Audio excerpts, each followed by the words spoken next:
Okay, I'm going to introduce Kirk first. I know the pictures are at the end. So, Kirk Petrosky, founder and executive chairman of Synix.ai, formerly Symbolicware, has deep roots in Northern Ontario and over 30 years of experience in the mining technology industry, mining technology industry. He is an associate mentor with Creative Destruction Lab, CEL Minerals, an advisor and investor to several mining tech startups, a member of the Northern Ontario Angels, and a past president of MineConnect. Kirk has extensive experience leading, supporting industry and government-funded collaborations and partnerships with the focus on bringing technology development to commercialization, as well as follow on venture capital rounds for successful scale-up. So welcome. Thank you. And would you like to expand on that? On there? Yeah, great. No, it's a pleasure to be here this morning. In Northern Ontario, once again, a resident of Sudbury, but I grew up in Timmins, Ontario. And there's something really about the North that I found from a foundational character perspective that growing up has taught a lot of things in terms of entrepreneurship, and I think that would be, dealing with uncertainty, the rawness, unstructured, how just to have that drive and passion to succeed. I think that's a lot of the character stuff that I can see consistently within Northern Ontario. So whether it's Thunder Bay, Timmins, or Sudbury, or other regions, I think that's very positive. Part of my background, I was fortunate enough to grow up within an entrepreneurial family. So I think that was part of the drivers as well. But then, at the end of the day, when you build a company, you're as good as your network and the community in which you grow in, and that being mining, for at least my background, just through osmosis and living in this region, certainly gave a lot of great insights and met a lot of people along the way. I think that's an important part as well. But anyways, we'll get into the journey a little bit more in terms of the company and what it takes to actually scale it. And I'd like to introduce Ian Lane. He's the money guy, okay? So pay attention. Ian Lane is the executive director of the Northern Ontario Angels. With a diverse career in economic development, he enjoys fostering connections between entrepreneurs and angel investors across Northern Ontario. Ian has lived across Canada and has called Northern Ontario home since 2012. He is fortunate to work with innovators that are answering the unique challenges of Northern Ontario while also stimulating regional economic development opportunities. He owns a master's from Metropolitan Toronto University in Immigration and Settlement Studies. Interesting. He still enjoys playing music, sports, and the odd sail. Over to you. Thanks, Suzanne. Yeah, so it's a privilege being here today, sharing a little bit about our organization that has been around for 20 years. And we've had tremendous success as being the only angel network in Northern Ontario. But as the bio suggested, it's a unique privilege to work with innovators that are coming up with some really unique applications, Kirk being one of them to my right, that are born from curiosity with here in the North. And then to connect them with capital providers who are accredited angels who are really, really different. So Northern Ontario Angels are one of 19 angel groups in Ontario. And each of the angel groups have different features, but what really differentiates our organization is our investor pool, I guess you could say, where many of these people have made their wealth through the region. They've seen outmigration, they've seen the change in demography within the region. And so when they have an opportunity to put their own money into a company, they're investing into people, but they're also investing into the community. And there's this really, really great confluence of drivers that really enrich our communities through the investments that our investors make. And so I guess I've been called the money man before. I don't have any, but I know people that do, and I would help you find those folks. But really, it's a privilege to steward this organization. Couldn't have done it with Mary, sitting in the back, who led the organization for, if I've been 4 years, you did it for 16 practically. And the organization really blossomed out of Thunder Bay here. I am based in Sudbury. I grew up in the prairies. My dad family were farmers, so they were small business owners. My parents built a modern pig farm in the early 1980s, and the market crashed. Interest rates were crazy, and the things that I saw my dad do to try and save one pig to take to market showed a lot of entrepreneurial spirit and resilience. And kind of fortunate to have had that, but I am kind of I'm definitely the thorn beside two roses here of entrepreneurs that have actually are really doing it and scaling it. So I can lend a perspective from a bit of a stewardship perspective around some best practices of what investors will look for. But for the entrepreneurs in the room, I think listening to Kirk and Suzanne and your journey of scaling many businesses and exiting them is of incredible value here. So thank you for letting us share our perspectives, and happy to chat afterwards, during, and I interrupt people all the time. So if I'm talking, you want to interrupt me, reciprocity is a so please don't hesitate to answer a question as I'm yammering on here. Okay, so let's get started. So to both of you, when we talk about scaling smart, what does that mean to you? And how does it differ from simply growing fast? Good question. Yeah. I do think we could maybe start from a foundational layer of what is a startup first, and then I'll get to the question as well. But there's a difference between starting a company and a startup, and the mindset is totally different, and the exit's different. So you have to think with the end in mind for which you're going to choose your direction. So in the group here, you know, when we're talking about raising capital and scaling up, what does that mean to you? Does that mean starting a business and growing it regionally, service-based, et cetera? Or are you looking at building a product that is solving a problem, that has a $1 billion market opportunity for which you're going to attract capital? You kind of have to figure out what you want to be and see where you're going before you start looking at scaling up. So, you know, understanding the definition of the both are very important. So I think from a scale up, from a real startup perspective, not to take anything away from starting a business, but my point is we're trying to raise capital for scaling up opportunities. So in a scale up mindset, I think, you know, knowing your company well enough that you've achieved some early market product validation from a customer where you're generating some form of cash flow from the product side, and that could range anywhere from $800,000 to $1.5 million in early revenue, but also having a huge upside for which then you can look to attract investment. So being ready for that, you know, I gotta say, you'll never be ready, but there are some steps that you can take along the way to prepare yourself for that. But it does start with foundationally knowing what kind of company you want to be and are before putting yourself out there for a scale-up venture. Good, thank you. Not a whole lot to add to what Kirk said there. I think the smart part of it is Cherry Tan had a slide towards the end of her presentation around a lot of the resources that they're doing at York University through that venture studio type of a thing. It's exactly what Kirk said. You know, signal out around the development continuum around what type of company you're going to be. Look at the milestones that you're going to need to achieve to get to that point, and be pragmatic and smart around the foundational pieces that you'll be able to, that you need to acquire to build to get along that journey.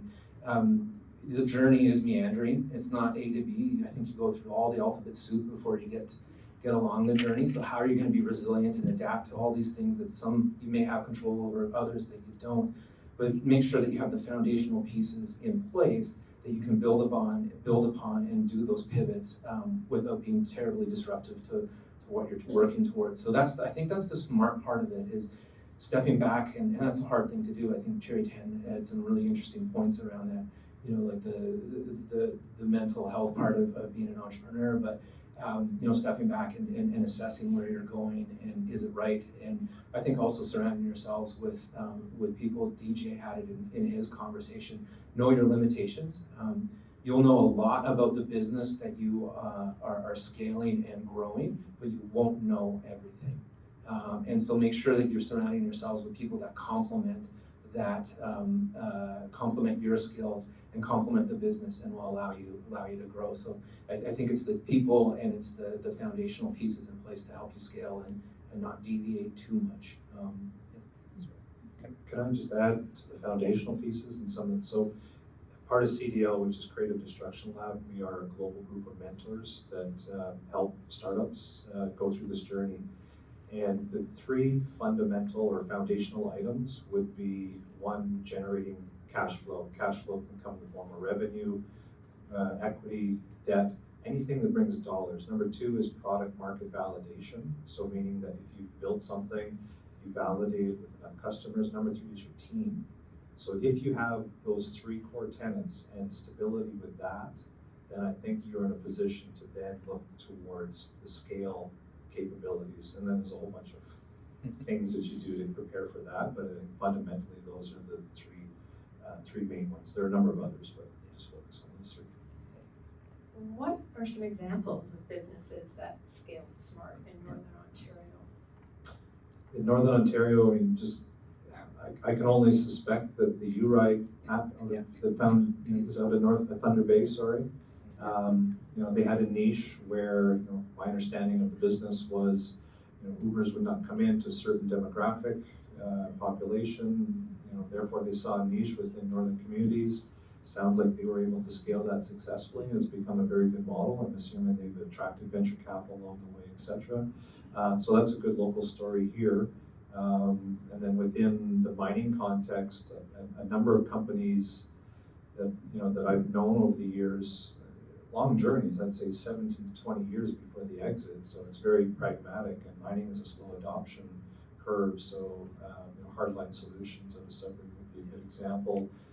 Minalytics, which was a smaller software startup that sold. And then of course our company, I bootstrapped the company for 12 years as a hardware company, enabling real-time data collection from mining equipment to the point where there's an inflection to say, okay, this is scalable based on now software and industrial AI. So again, that journey we have scaled up. We've raised venture capital. We're on our second fund right now. So I would cite us, but the journey is certainly not there yet, or not complete yet. Kirk stole you, right? Sorry. No, it's good. It's true. We should have switched chairs.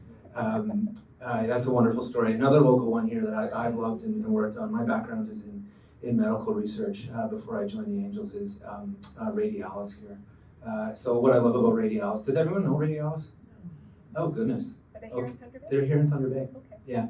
So it came out of Lakehead University through a physicist. She partnered with some people that could help her scale the business.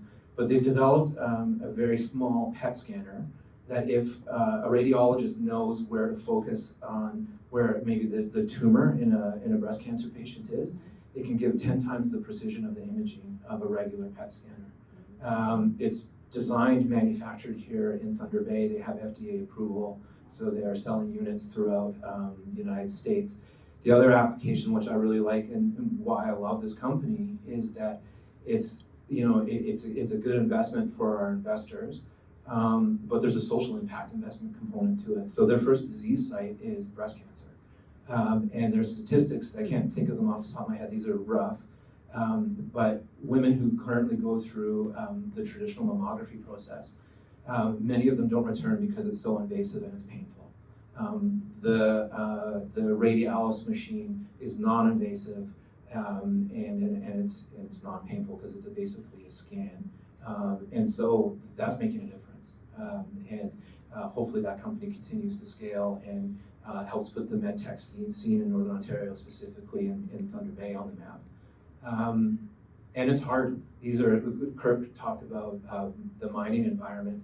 That's a long sales cycle. It's a long iteration adoption cycle. Same with medtech. But what's really cool here in Northern Ontario around mining innovation, a lot of our investors don't shy away from making those investments into hardware plays because they've made their worth through rolling up their sleeves and getting their hands dirty. Right? Like I talked about, we're one of many angel groups in Ontario. Some angel groups won't look at companies that have hardware solutions because all they want is the soft stuff, the AI, the SaaS, software as a service. Northerners don't mind the hardware play of it, and then you go, oh wait, I can capture data on top of it. It's kind of a cool place. We see that in the mining innovation sphere and in the medtech sphere. So Radialis again is another local example. One that I'll use that I have pretty intimate knowledge around because I've supported them through a couple different cycles from my past career is Flowsonics Medical out of Sudbury. And does anyone know, has anyone raised funds from their friends or family? Any fools? Friends, Yes, family, and the fools? three F's. Yeah. So it works. If you have the network within your own personal grouping to help with a bit of early capital to grow, it's a very common way of helping you get your company started and moving along the development continuum. And so one of the companies, Flowsonics, actually started through two of their friends that happen to be angel investors, and their dad, they're two brothers, and then they have another co-founder. But they've developed a small ultrasound patch that can monitor blood flow remotely and determine whether there's a sepsis infection. And so before people arrive at the ICU department, they're gathering all this data, or they're showed the blood flow around it, so that when you arrive in the emergency room ICU, the physicians and nursing and the team have a chance to support that person who's in distress. What's interesting, what I like about both Radialis and Flowsonics right now, and this is really, really important in the context of what's happening globally, certainly with our neighbors to the south. We hear this all the time, is the mobilization around defense spending. So the federal government's putting more money into defense spending. If you have a technology that might be med tech, how can that become a dual application into defense? So both Flowsonics and Radialis, here you go, you've got a smaller PET scanner that's more cost effective and gives you more precision on scanning in a field environment, which could be a military application, and then Flowsonics being able to monitor potential soldiers that might have an infection due to a wound in a remote setting as well. So I like those companies, and we've stewarded a lot of them. Cimex AI is a wonderful one, one of my favorites as well.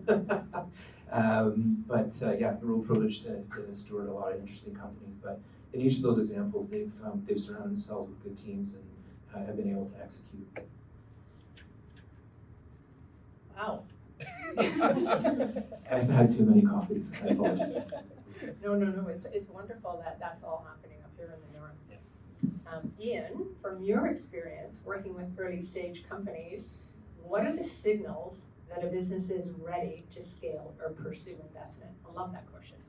Yeah, it is a great question, and it's an important one for the investors, because you have to remember that our private investors are putting their own money into the company, and so they want to make sure that the opportunity is as de-risked as possible. So how do they do that?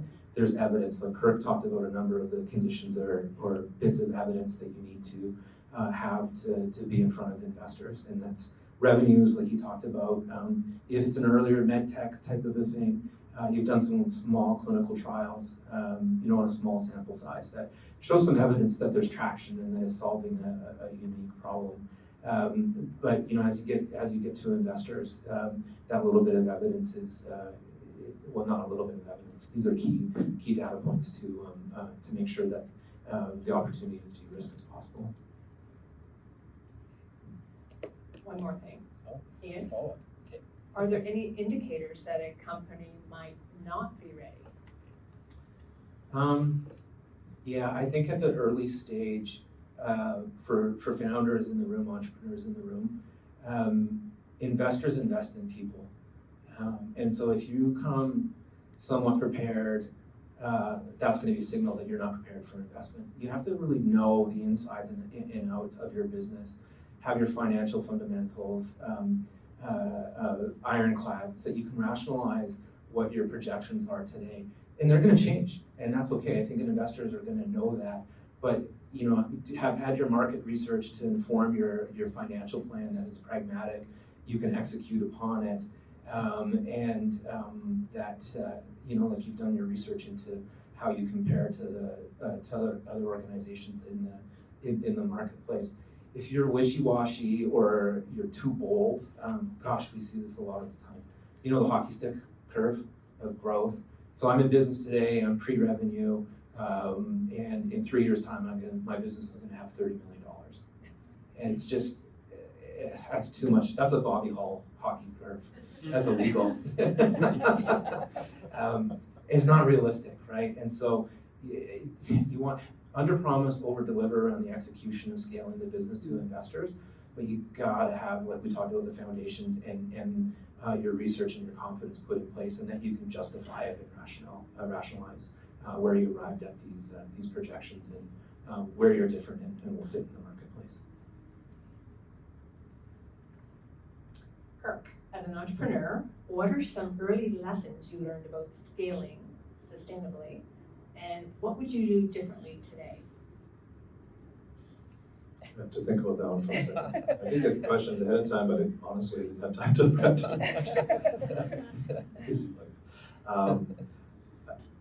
I think, you look back at it after, I've been at this for 20 years, you got to realize, and maybe it's only after the fact you realize, there are certain inflection points in your business when taking capital or scaling makes sense. And sometimes you may try to force something before you're actually there, but understanding what that looks like, you may not know as a new entrepreneur, so you're kind of caught on this thing. So maybe some of the advice that I might provide and what we as mentors give to some of the other startups is, if you feel very strong about what you have, yet you haven't validated the market, we're blessed in Canada, maybe too much so, the grants opportunities to put an actual business case, a product, story behind, and try to secure grant funding prior to raising venture. I think that would be a good point. So I did this, it's hard to say it, but like millions of dollars in grant money, that were awarded to us because of the area in industrial IoT, AI, the problems that we were solving. We became almost a poster child company for this. So we had a lot of opportunity to develop and test, but sometimes get caught up in this, what people are calling today grantpreneurs, which wasn't the case, but you can spend too much time in development. So the inflection point here being is, know when you're ready to actually take something to market. I think that's a critical thing. From my experience, I tried to do something too bold before raising capital, which in 2017, we were awarded a major contract with Valley, which was worth over a couple $1 million. We had just one Barrick, Nevada project, and I tried to scale this without raising any capital, just doing it with my own cash flow from the operation. And then all of a sudden, you realize we were just brokers of data. We weren't the value creator of the data. So what happened was your projects get hung up with other end user goals that may not be aligned with your corporation. And it's like, how do you maintain that? So what that means physically or tangibly was, we sacrificed revenue that we would have got up front for 4 years worth or 5 years worth of revenue, deferred that over an annual recurring or monthly recurring model, for which then COVID hits, or Barrick gets sold to Newmont and they change the standard, and all of a sudden you're thrown out. So you got to take those inflection points and realize, holy shit, I got something here, and then go raise your capital, because you're worth a hell of a lot more when you get contracts in hand, versus trying to just scrape together a couple of nickels and ask for money. So again, understand the inflection points of potential growth in your organization. Ask for money when you don't need money. Those are probably some good tips. I think that's really good advice, obviously. Ian, preparing for investment. When investors are looking at early stage companies, what are the top things that make them pay attention beyond just a great idea? Yeah, I think I've covered that in some of my answers previously. That question prompts something. So Joe, CEO, founder of Flowsonics that I referenced earlier, friend of mine told me at one point that he had been advised, and they've gone on to Series C, so they've just last year raised $30 million Canadian. So they're well beyond in the growth. And he said that the company, that was the ultrasound patch. The idea of that was 1% of the company. The rest of it is surrounding yourselves with the team and the people to execute on getting that product to market and basically creating the customer base to create that demand for it. I don't know, I have to challenge Joe on that. I think it's more than 1%. It's a heck of an idea. But the key part about that in speaking to Joe is really the team part of it. And with investors, if you're a sole proprietor, that's fine. Investors will invest in that. But I think there's a preference when you're looking at the team of folks that there might be 2 co-founders, ideally 3 sometimes. It kind of democratizes the business to a degree, and we're talking about startups here, right? God forbid something happens to you as a single founder, and then all that knowledge and all that grit and all that stuff that's soft metrics into the company is gone, and so that raises a little bit of concern from the investor part of it. So it really, I think, at the early stage, and this is part of the coaching and the mentorship that we provide to our entrepreneurs is, around how, what their team composition is, what motivated them to come to create this idea and create this business. Sometimes, and you can rationalize this isn't a criticism. I actually had a company with my wife, and we had another co-founder, so there's 3 of us, which I would not recommend to go into business with your partner. We've been married 20 years, it's been wonderful, yeah. And then another one, but my wife's a physician and our partner was a physician. And they wanted to scale a business, and I could bring in some of the fundraising part of it, but there was no way that they could scale a business and be practicing physicians. How are you gonna backfill your time as a physician to give time to a startup company? And so investors will ask really, really quickly, like, how much skin do you have in the game? How much money have you put into this to yourselves? Or like Kirk has talked about bootstrapping. And are you gonna leave your job? Those are hard questions. But again, investors are putting their own money into the company. They wanna make sure that their investment is safeguarded as much as possible. And so we'll chat with you around that. And again, some of these things aren't surmountable. You do have to make a living. You can be hustling on a number of different things. And you got this one that's in an early stage, and there's transition plans, there's succession plans within your own business structure or whatever it is. But I think that's a early triaging question that investors look at the whole team composition and motivations, and really how much are you going to put into this? Right, and how much weight is placed on the team versus the product or traction? Yeah, so you guys are getting a sense here that I love anecdotes, and I'm really not as smart as I think I am, because I steal with pride from all these smart people that I've surrounded myself with. But Don Duvall, another friend of ours from Sudbury, often says that investors will look at investing in companies with an A team and a B product. Okay, so again, the product as in a startup, Kirk, I'm sure, could tell you in a follow-up, or when he started Symboticware, which is now Symex AI, what it is today is very different than what it was when he first started. But investors would believe in Kirk because they believe in the character and the experience and the motivation that he'll be able to work around the conditions, work around COVID, all these certain curveballs that are thrown your way as you're scaling a business. So 18, probably an A product when you started it out. But yeah, that's the team part of it and the idea, and that's kind of a generalization. They really want to see that you have a team in that, because from what I understand, angels, the investors, they want to make sure that, they're going to put money in, but they don't want to run your business. No, they want to make sure that they're going to see a profit and you know what you're doing, correct? Yep. Yeah. Okay, Kirk. From your perspective, how can entrepreneurs prepare themselves and their businesses to be investment ready? Yeah, I think we touched on a few of these points already, but investment ready from a product company perspective would be definitely the product market validation, having existing customers, maybe a few, doesn't have to be many. Renewed contracts, so there's a lot of stuff called, I guess, death by pilot. A lot of companies die from too many pilot projects that are unable to successfully convert to a longer-term contract, particularly in this environment of SaaS-based sales or annual recurring revenue models. You're only as good as what you've provided, and that renewal becomes so important.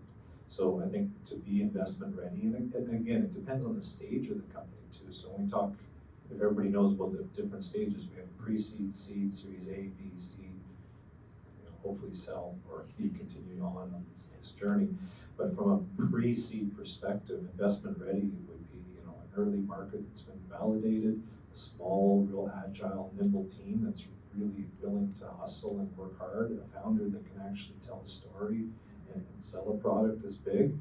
And I think that's enough momentum to get early stage investors, usually in the form of a safe note or something that leads to a seed stage, which then is usually $1 million to $2 million commitment by an angel network, individuals, potentially an early stage venture capital. And then beyond that, I mean, when you get to Series A's and B's, that's where you're talking, 30 to 50 employees. You're talking about internal processes. You're talking about different regional markets to be able to scale. So there's a lot more preparation as you get into bigger check sizes, which are now in the 10 million to 15 million, and 30 million on the next stage. So it again goes back to understanding what investors are looking for in terms of the check size, so that you're trying to position your company really to fit what their investment thesis is at the same time. So you better do your homework and understand that too. And what does that look like day to day? Sorry, can I just build on that? Yeah, of course. Yeah, sorry to interrupt. Cherry had something working in the business, working on the business. Kirk kind of was alluding around that as you're moving along the continuum. I think from what investors are wanting to see in that earlier stage now is more like milestone driven activities as you scale along the business a little bit more. But raising capital is really challenging. It's really challenging in these environments for a variety of reasons. But I think that takeaway from Cherry's talk was work on the business. As you're a founder, it's really difficult. You're going to have to work in it as well. That's just the nature of your founder, your bookkeeper, your janitor. You're doing everything that you can to move things along. But working on the business, I think, is really important, and conveying that to your investor group, because you're meeting these milestones that you've articulated when you pitch to them. Next question for both of you. What are some common mistakes or misconceptions you see founders make when they start seeking investment? I think that's a great question. Yeah, you touched on this earlier. Founders either undervalue or overvalue. I find trying to find that sweet spot that resonates well with investors, I think is important. So overvalue would be, purely from a valuation expectation of what they are, and particularly if you're in more of an industrial type setting where the adoption curve takes longer, valuations take longer. So that's one. And I think two, technical founders have a hard time sometimes moving themselves out of features and functions, as opposed to narrating a story that really talks about the challenge and how they're addressing this problem within an industry that they know very well. So that's when we mentor a lot of founders, are coming at it from the technical standpoint, and they got something, no doubt. But how do you communicate that story to an investor, I think, is an area that sometimes there's some challenges. Actually, I don't think I'm going to add a whole lot to what Kirk had said. Maybe the take home, on the other side of what he articulated again is that investors are investing in people. So come with humility, be honest, be transparent, be pragmatic about what you have at this early stage, and you're entering into a partnership with the investor. Yes, they want to have a return on the investment, but a number of our investors are also, like I talked about earlier, are wanting to contribute to growth and opportunities an interesting company in their own backyard. And so, they want to transfer their skills and their expertise that they've acquired over, a number of years and their experiences to help you out and grow a little bit. So I think coming with humility and being pragmatic, like I talked about, not going too high with the Bobby Hall hockey stick or too low. And that's where we come in. That's one of the beauties of our organization is that we're afforded the time to spend with founders to make sure that they're trying to thread the needle. And it is a bit of an art and a bit of a science with getting those metrics right. Yeah, so much for not adding anything.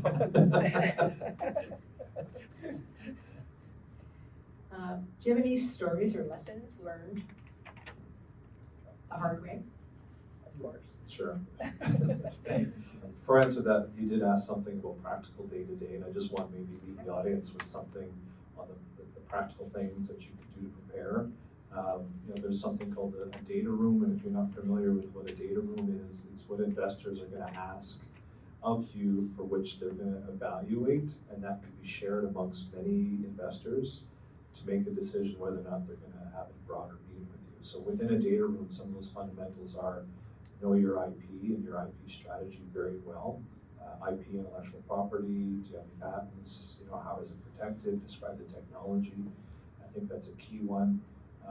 Do some financial forecasting and modeling. It doesn't have to be complicated. At this stage, if it's a pre-seed or seed stage, we're not looking for elaborate CFO prepared financials, but something that shows a realistic growth, because an investor is looking for what those inflection points are for a potential exit or when the next time comes. So, the financial documentation, all your resumes, your LinkedIn profiles of your key team members, and then give a bit of a profile of what your customer profiles look like, because customer profiles, we want to make sure that you're not doing something just custom, that is actually scalable to many different customers. And so think of those, I think would be the main themes in preparation for a data room. And data room is it's a catalog of key documents that you're going to provide open access for them to review and filter. So that's one of the practical ones. Sorry, now back to your question. No, that's great. But next question for you. Keep the mic. Simix.da has grown strategically in a competitive space. How did you ensure your growth was intentional, not reactive? Some of it will continue to be reactive, and we thank you for those revenues that come in. But I think strategic really is, so you have a moat around your technology, and then you look at upsell capabilities within, we're a platform company, so we provide data and insights on maintenance, reliability, productivity, safety with mining equipment. So for us, that's being able to layer different pricing models, different value that we can provide to a company, so that when you're showing your investors, okay, here's another revenue driver, what are called multipliers. So if you can demonstrate multipliers for what you're doing, there's a saying, okay, then I can guarantee this, but then we also have this other opportunity within the same platform. So knowing that is key. And then I think from a mining side, I would say it's easier because we know our market landscape very well in terms of what geographic regions we would look to expand into. Those present their challenges from language and so on, but it's not that difficult to overcome. So geographic scaling becomes part of that. And then within the decision from a product, do you look for distributors? Do you look for resellers? Do you plant direct salespeople in and hire in those strategic markets? So an area that I'm interested in working on is Kazakhstan. It's a very foreign market, but it's an emerging market when it comes to oil and gas and mining. And we've tried models where, distributor reseller, and you're one component amongst maybe a catalog of 12 products, you don't get really good representation. So you almost have to get what we call boots on the ground in those geographic areas to be able to look at smart way of growth. But all that requires capital. So it's the notion of build it, they will come. So sometimes there's a risk involved with that. But, so when do you decide? Okay, when do you decide to double down or pivot? Really knowing what your industry and what the market opportunities are. And I'd say the big pivot for us was we were very good at collecting data, but we couldn't scale it because cloud infrastructure didn't exist. So scaling technically and implementation on different sites would have been very challenging, but cloud came. Geez, we've been collecting data for 10 years. It's standardized. We know how to get it into a big repository, and then now layer AI on top of that. So you've been enabling data collection, and now you're able to drive value through AI. Sort of that's a layering effect. So knowing when to pivot, it's kind of understanding where the market is. And then within each one of those, the verticals, clean mining, green mining, all that attention towards that. It's just really pivoting your product to be able to fit within those needs of a corporation and drive towards that. But having flexibility in your product allows you to respond to the market needs. So, high level, be adaptive to respond to market needs, because the market is ever changing very quickly and you have to be responsive.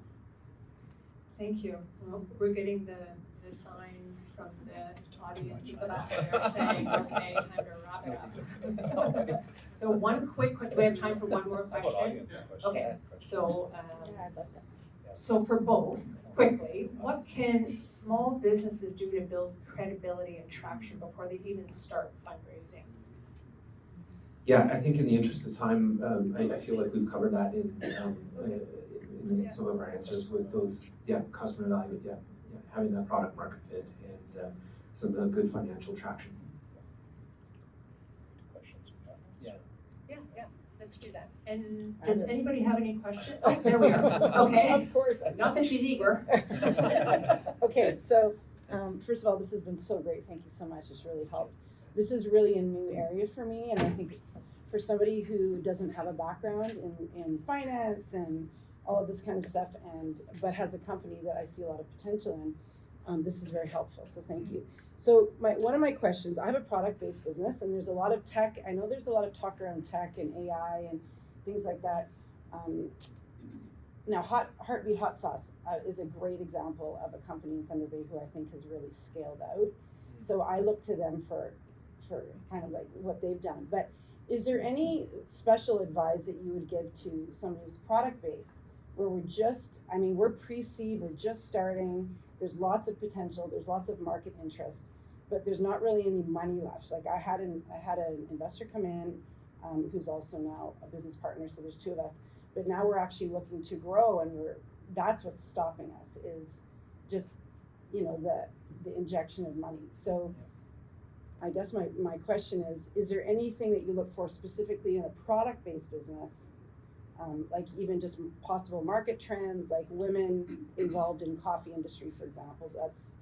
It's an important trend right now. Do investors look at those things as well, that you're hitting certain things that are issues that are coming up? Yeah, so you're touching on almost social impact investing, I think. And we've had success in the past of making those pairings. I would say it's a little harder now.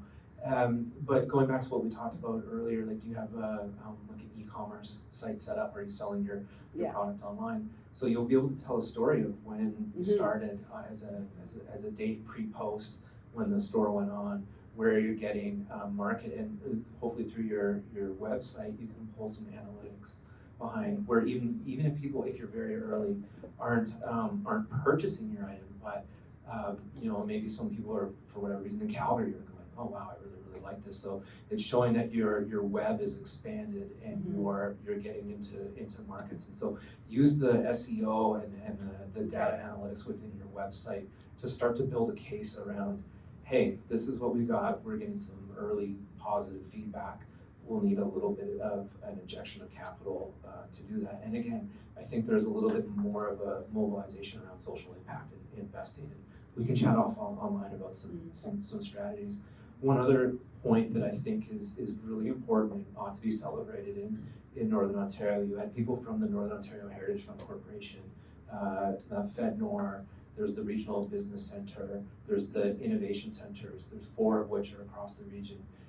that all have some grants. Sometimes they're matching grants. They're a little bit earlier on the product demonstration side, but again, if you can build some of that evidence that you're getting from your your product being out there and interacting with potential or existing consumers, there are grant opportunities here to help you just refine it along a little bit more. And Kirk talked about it earlier, how his company's been able to build on some of the great granting opportunities here. Right. Investors like when companies have leveraged like an NOHFC or maybe it's a smaller grant from a regional innovation center. The NOHFC is an example. The rigor for companies to get that grant and the due diligence that they have to go through kind of relaxes our investors a little bit. And it's non-dilutive, so it doesn't live on any equity part of it. So lots of information to take in there. I'd be happy to chat with you afterwards, but yeah, I think there's some tricks that we could put in play to help you move on. Hopefully that's helpful. Yeah, that's great.